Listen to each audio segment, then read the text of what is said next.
کسی نیک بندے کی یا کسی اپنے پیر و مرشد کی بیعت کرتا ہے تو ہاتھ پر ہاتھ رکھ کے بیعت کرتا ہے، اور بیعت صرف نیکی کے کاموں کی کرتا ہے کہ پیر و مرشد جو نیکی کا مجھے حکم دیں گے میں وہ اس پر عمل پیرا ہو جاؤں گا،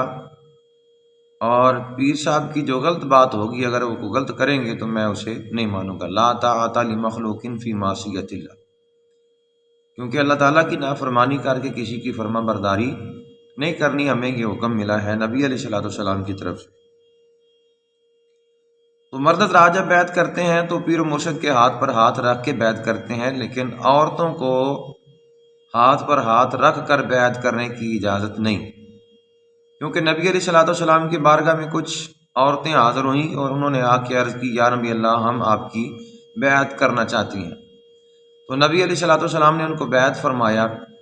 تو عورتوں نے کہا کہ جی ہم مردوں کی طرح آپ کے ہاتھ پر ہاتھ رکھ کر بیعت کرنا چاہتی ہیں، تو نبی علیہ الصلوۃ والسلام نے فرمایا کہ لا مصافحون النساء، فرمایا ہم عورتوں سے مصافحہ نہیں کرتے۔ اس بات سے ایک تو ان احباب کو بھی عبرت حاصل کرنی چاہیے کہ جو اپنی کزنز سے سلام لیتے ہیں، ہاتھ ملاتے ہیں،